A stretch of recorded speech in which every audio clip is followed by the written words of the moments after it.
मैं बहुत पहले से कहता चला आ रहा हूं, आज फिर इस बात को कहता हूं कि बीजेपी की जो वर्तमान सरकार है, ये न केवल खुद इसने जो है देश को बर्बाद कर दिया, बल्कि देश के पैसे को जो लूट कर विदेशों में चले गए हैं उनको पूरी तरह से संरक्षण दिया है।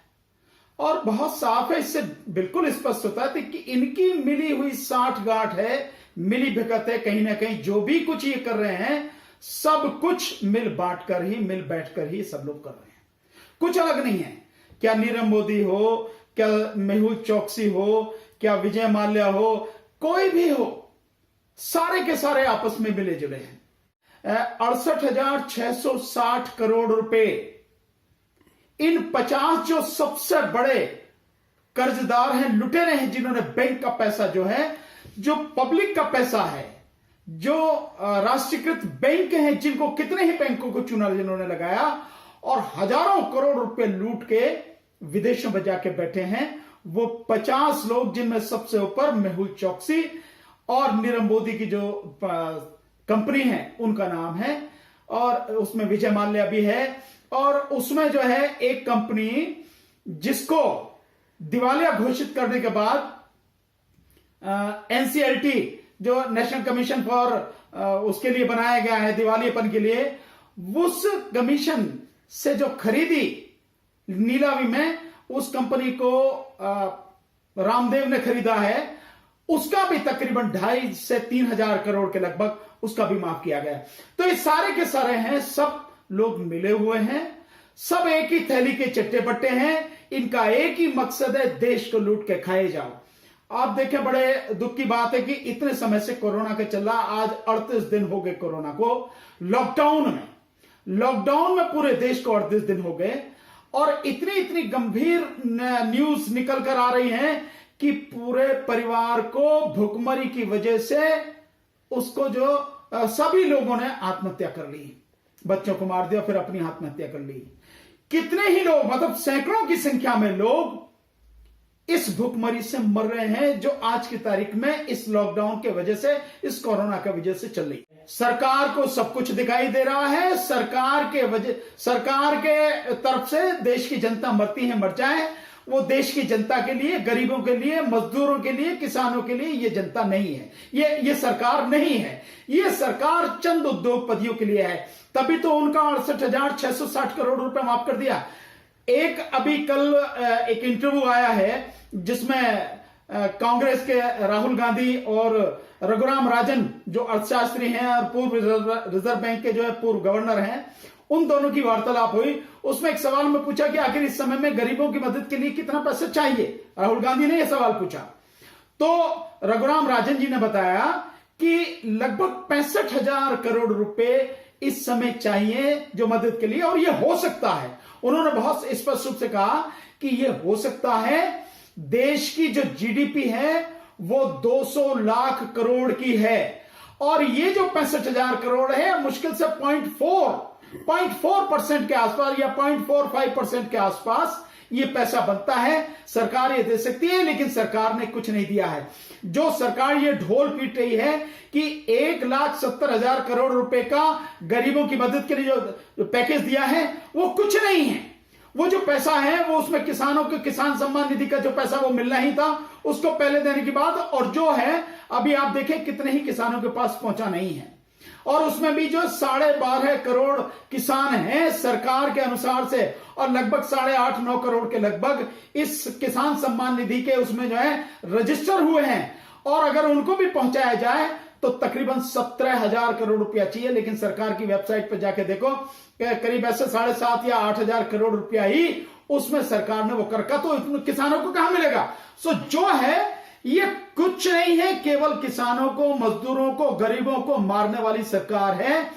आप ऐसे समय में देखिए, जिस समय सबसे ज्यादा जरूरत है कि उन्हें सीधी मदद की जाए, कम से कम 10-10 हजार रुपए उनके सबके अकाउंट में, खाते में सीधे डाले जाएं। जो हमारे पास में लाखों टन अनाज जो गोदामों में है, एफसीआई के गोदामों में है, वो क्यों नहीं पहुंचाया जा रहा? सिर्फ ढोल पीट रही है सरकार, सिर्फ ढोल पीट रही है, कह रही है, लेकिन अभी तक गरीबों को अनाज नहीं पहुंचा। हर रोज इस तरह की खबरें आ रही हैं कि हजारों लोग राशन के लिए लाइन में खड़े हैं, हजारों लोग गल्ले के इंतजार में खड़े हैं, पर किसी को राशन नहीं है। तो कहां जा रहा है? सरकार अगर ये दे रही है तो ये जा कहां रहा है? एक तरह से अगर आप कह दें तो बहुत ये मतलब दूसरे तरीके से उद्योगपतियों द्वारा अपने आप को बचाए रखने के लिए ये यूं कहो कि जो उद्योगपति 15 लाख करोड़ का पैकेज सरकार से मांग रहे हैं, उद्योगपति जो इस समय मांग रहे हैं सरकार के सामने, उन्होंने डिमांड जो सरकार से कह रहे हैं, वो जो चाहते हैं कि वे सरकार हमारी लगभग 15 लाख करोड़ की मदद की बात कर रहे हैं उद्योगपति, तो उसी के लिए पैसा दिया जा रहा है। और काहे के लिए पैसा दिया जा रहा है?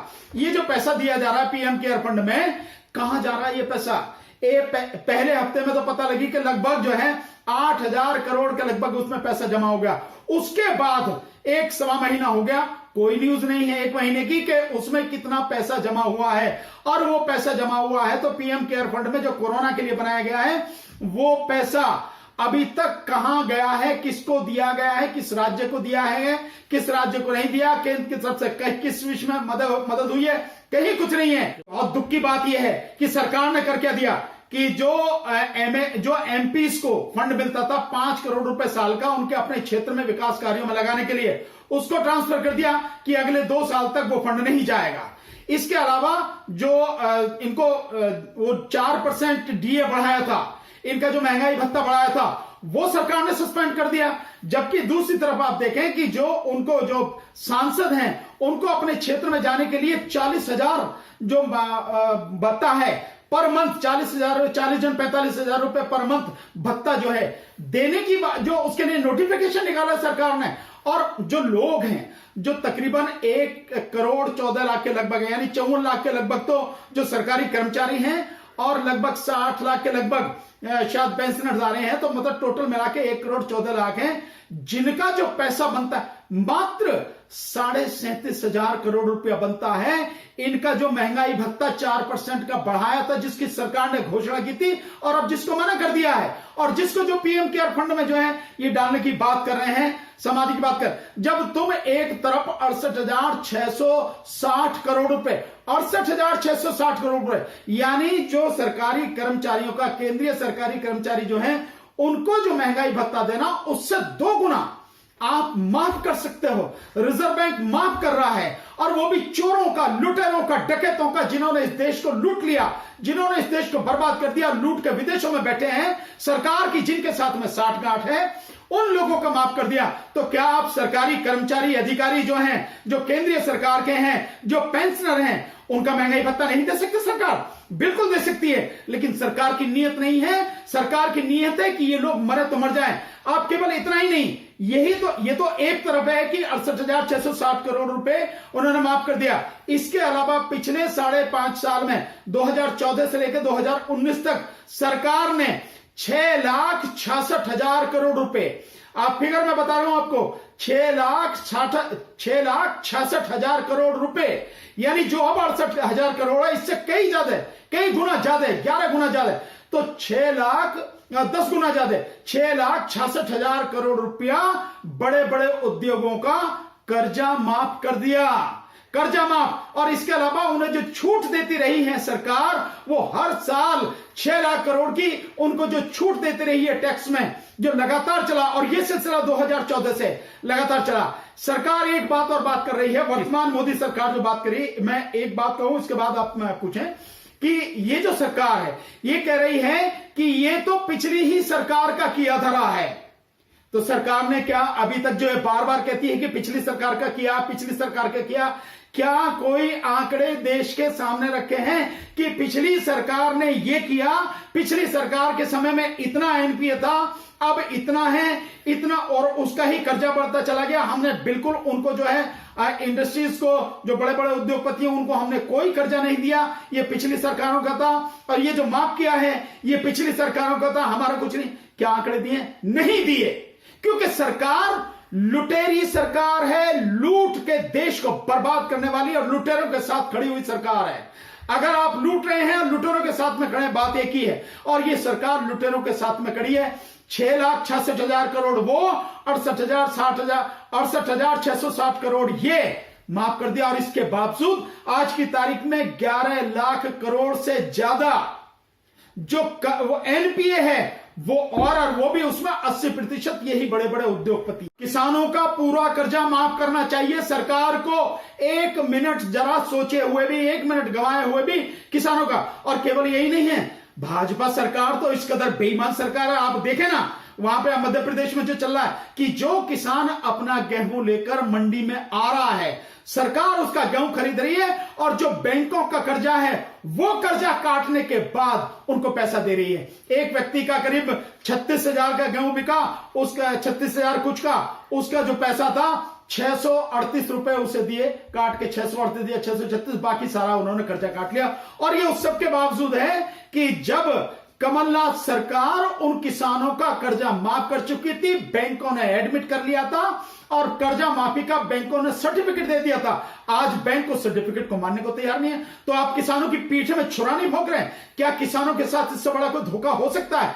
पहले ही किसान कोरोना की मार से पूरी तरह से बर्बाद हो चुका है। जो सब्जी वाले किसान है, जो फल वाले किसान है, सब्जियां, टमाटर की सब्जी हो, आज मैंने एक वीडियो देखा उत्तर प्रदेश का ये है, उसमें जो है बाराबंकी का है, मूली की इतनी शानदार फसल, और किसान जब जो 6-7 रुपए कम से कम मिलना चाहिए, 2 रुपए किलो उसे मूली का दाम नहीं मिल रहा, तो अल्टीमेटली उसने अपनी खेती पे फड़ी फसल पर ट्रैक्टर चला दिया। यह हालत है किसानों की। टमाटर की फसल बर्बाद होगी, शिमला मिर्च की फसल बर्बाद होगी, प्याज की फसल बर्बाद होगी, सारे किसान बर्बादी के कगार पर हैं। दूध उद्योग के जो दूध वाले किसान हैं वो उस पर बर्बादी पे हैं, उनका कर्जा माफ नहीं कर सकते। लेकिन जो ये हैं इनका माफ कर देंगे, जो बड़े बड़े लुटेरे हैं, जो बैठे हैं लुटेरे। और क्यों है? क्योंकि इन सबने सरकार को पैसा दिया है। पीएम केयर फंड में भी कहां से पैसा आ रहा है? कौन है पीएम केयर फंड में पैसा देने वाले? जो उद्योगपति दे रहे हैं, क्या वैसे ही दे रहे हैं? कहीं ना कहीं उद्योगपति, और वो किस लिए दे रहे हैं? क्योंकि 1000 करोड़ में देते हैं, लाखों करोड़ में उद्योगपति फायदा उठाते हैं। तो सरकार उन लूट वालों के साथ में है। जब जरा सा 65,000 करोड़ रुपए जो रघुराम राजन कह रहे हैं, 0.4 यानी 0.45% ही बैठता है जीडीपी का। हमारी 200 लाख करोड़ की जो जीडीपी है उसका इतना ही बैठता है, उसे देने को तैयार नहीं है। उतना तक सरकार खर्च नहीं कर रही, लेकिन लुटेरों को दे रही। और केवल यही चीज नहीं है, एक और बड़ी जबरदस्त बात जो है अभी हो रही है। केवल सरकारी कर्मचारियों का नहीं मारा, ये इस तरह से जो है किसानों का हक मार लिया। और जो पेट्रोल पे है, आप देखिए पेट्रोल के दाम, जो क्रूड ऑयल है उसके दाम आज की तारीख में दुनिया में सबसे निम्न स्तर पर हैं। लेकिन अभी इन्होंने कोरोना के लिए सेस लगाया है, सरकार ने 6 रुपए सेस लगाया है, नहीं 7 रुपए, शायद 6-7 रुपए लगाया है पेट्रोल पर, और 6 या 5 रुपए लगाया है डीजल पर। यह सेस लगा दिया, यानी जहां घटाना चाहिए आप उस घटाने की बजाय पेट्रोल पे, डीजल पे लगातार पैसे बढ़ा रहे हैं आप। ये जो सरकार की नीति है, तो ये मैं तो सीधा सीधा कहूंगा कि लूट की नीति है। और इस कोरोना की आड़ में सरकार इस देश को जो है लूटने पर तुली है, चाहे पीएम केयर फंड हो, चाहे इनका कर्जा माफी हो, चाहे कुछ हो, लेकिन लोगों को कोई लाभ नहीं है। सिर्फ सरकार कह रही है, आके मुख्यमंत्रियों से बात कर ली, ये गाइडलाइन कर दी, दे क्या रही है? कुछ नहीं। लोगों तक राशन पहुंचा नहीं पहुंचा इसकी कुछ पता नहीं। कहीं भी कुछ काम ऐसा जो कोरोना के समय में किसानों को, मजदूरों को, गरीबों की मदद के लिए, उनके खाने के लिए, रोजी रोटी के इंतजाम हो, ऐसा कहीं भी दिखाई नहीं दे रहा है। मैक्सिमम जो भी इंतजाम हो रहा है वो सामाजिक संगठन और एनजीओ ही कर रहे हैं। देखिए ये तो बहुत ही बुरी स्थिति है, अब बहुत ही ज्यादा शर्मनाक स्थिति है। बीजेपी को शर्म आनी चाहिए। बीजेपी का केंद्रीय नेतृत्व केवल उसको चिट्ठी भेजता है। उस सुरेश तिवारी जो देवरिया से विधायक है, जिसने ये कहा था कि मुसलमानों से सब्जी मत खरीदो, और बाद में वो एक्सप्लेनेशन दे रहा था, अपनी जो सफाई दे रहा था। ये जिस तरह से धर्म के नाम पर मुस्लिमों के खिलाफ लगातार सांप्रदायिकता भड़काई जा रही है, जो जो इनका मीडिया है, गोदी मीडिया है, वो तो कर ही रहा है। लेकिन एमएलए स्तर पर लोग, एमपी के स्तर पर ये लोग कहें, न केवल देवरिया का, एक और जो विधायक है ब्रिजभूषण राजपूत करके, ये दोनों, उसने जो उसके मोहल्ले में वो जा रहा था, उससे नाम पूछ रहा, बता तेरा नाम क्या? उसने कहा राजकुमार। सही बता, नहीं तो इतना मारूंगा जो याद रहे, मार मार के ठीक कर देंगे। जो उसने फिर जब उसके लड़के ने बताया कि नाम मेरा अजीजुर रहमान करके नाम है मेरा, सो उसको कहा आज के बाद यहां दिख नहीं जाना। मतलब एक तरफ आप मुस्लिम समाज के प्रति इतनी घृणा फैला रहे हो, शर्म नहीं आती, डूब के मर नहीं जाते कि जहां जब पूरी दुनिया इतने गंभीर संकट से जूझ रही है, तुम्हारी सांप्रदायिकता की जो गंदगी है तुम लगातार फैलाए चले जा रहे हो। मीडिया से लगातार तुम्हारा साथ दे रहा है, सारा गोदी मीडिया लगातार इस सांप्रदायिकता को फैला रहा है। प्रधानमंत्री एक तो कहते हैं कि इसका कोई बीमारी का धर्म से कोई वास्ता नहीं है, लेकिन क्या प्रधानमंत्री या जो गृह मंत्री जो इसके पूरी तरह से मालिक हो रहे हैं बीजेपी के, और इसके अलावा जो बीजेपी के जो राष्ट्रीय अध्यक्ष हैं, केवल तुम उनसे जवाब मांगोगे? जब तुम्हारे सामने सारी चीजें आ गई तो क्या तुम उन्हें पार्टी से निकाल के बाहर नहीं करोगे? उनकी पार्टी की जो प्राथमिक सदस्यता है उसे खत्म नहीं करना चाहिए? अगर तुम उसे खत्म नहीं कर रहे, अगर तुम उन्हें को दंडित नहीं कर रहे, उन्हें तुम पार्टी से बाहर नहीं निकाल रहे, तो निश्चित रूप से तुम सिर्फ कहने की बात है कि भैया तुमने सेट कर रखा कि तू ऐसे कही जा, मैं ऐसे कहूंगा, तू ऐसे कर, मैं ऐसे कहूंगा, और सिर्फ आपस में कहते रहेंगे, करेंगे कुछ नहीं, किसी के खिलाफ कुछ नहीं करेंगे, और सांप्रदायिकता की ये गंदगी फैलाते रहेंगे। क्या माननीय प्रधानमंत्री जी को नहीं चाहिए? क्या जो पार्टी के जो राष्ट्रीय अध्यक्ष हैं उनको नहीं चाहिए? क्या अमित शाह जी जो गृह मंत्री हैं उन्हें नहीं चाहिए कि जो ये लोग पार्टी के इस तरह की बकवास लगातार कर रहे हैं, ये सांप्रदायिकता फैला रहे हैं, अगर आप ईमानदारी से संदेश देना चाहते हैं, देश को संदेश देना चाहते हैं, लोगों को संदेश देना चाहते हैं, ऐसी खतरनाक बीमारी के समय में संदेश देना चाहते हैं, तो इन लोगों को पार्टी से निकाल के बाहर निकलना चाहिए, इनके खिलाफ एफआईआर नहीं करानी चाहिए। नहीं कर रहे तो साफ है कि आपने शह दे रखी और आप कहते कुछ नहीं, मैं थोड़ा बहुत यह कहूंगा, तू जो करना करे चले। बीजेपी की रग रग में सांप्रदायिकता समाई हुई है, और यही बात एक दिन बीजेपी को लेकर डूबेगी। मैं निश्चित रूप से विश्वास के साथ कह रहा हूं, एक दिन डूबेगी बीजेपी को लेके। बेहतर है अपनी ये सारी चीजें अभी से छोड़ दें, इन्हें बदल दें और सही रास्ते पर आ जाएं, ज्यादा बढ़िया है। नहीं तो जिस तरह की नफरत फैला रहे हो, जिस तरह की घृणा फैला रहे हो, ये नफरत का परिणाम भी नफरत में ही होगा, और इससे देश की बर्बादी होगी, उससे सभी को दिक्कत होगी। ऐसा ना करें। मैं कहता हूं कि माननीय प्रधानमंत्री जी को बहुत सख्त कदम उठाने चाहिए और अपनी छवि बचाने के लिए इन लोगों को पार्टी से निकाल के बाहर करना चाहिए। सब्जी वाला कोई भी हो, सब्जी वाले का धर्म क्या है भाई? वो सब्जी वाला है, व्यापारी है, वो बेचारा बेच रहा है, सामान बेच रहा है, तो बेचकर अपनी रोजी रोटी कमा रहा है। हमें सिर्फ ये देखना कि साफ सुथरी उसके पास छवि हो। एक उदाहरण नहीं है, कितने उदाहरण जिसमें एक व्यक्ति बाथरूम करके बोतल में पानी से हाथ धो रहा था, तो उसको कह दिया कि इसमें पेशाब छिड़क रहा सब्जी पर, जबकि पुलिस को रिपोर्ट की गई, पुलिस को जो बुलाया गया तो उसने कहा कि नहीं ऐसा कुछ नहीं है। एक व्यक्ति उसको कहा कि तरबूज पे इस तरह की जो वो कर रहा था, तरबूज पे जो इसने वो छिड़का, उस तरह का वो बात कही गई, लेकिन जब रिपोर्ट हुई तब जो है पाया गया कि ऐसा कुछ नहीं है। हालांकि हुआ ये कि उस तरबूज वाले को न केवल उन लोगों ने पीटा, बल्कि पुलिस वहां से पकड़ के ले गई चौकी तक, वो भी पुलिस भी पीटती लेके चली गई। और बाद में पुलिस ये कह रही कि नहीं, तरबूज पर जो इस तरह से थूक फेंकने की या पेशाब फेंकने की कोई बात थी, वो सारी की सारी झूठी। मतलब आप देखिए कि झूठी भी निकली है, पुलिस कह रही है, उस सबके बावजूद भी आप उन लोगों के खिलाफ कोई कार्रवाई नहीं कर रहे हैं जो इस तरह की गंदगी फैला रहे हैं, जो धर्म के नाम पर लोगों को पीट रहे हैं। बेचारे कमजोर जो मजदूर हैं, मजबूर लोग हैं, आप उनको पीट रहे हैं। ठेली वाला है, सब्जी बेचने वाला है, फल बेचने वाला है, गरीब लोग हैं, उन सबको आप मार रहे हैं। सो ये सारी की सारी चीज इनको खत्म किया जाए। अब प्रधानमंत्री को पूरी ईमानदारी से और बहुत सख्त कदम, इस पर पूरी ईमानदारी से ध्यान देना चाहिए और सख्त कदम उठाने चाहिए।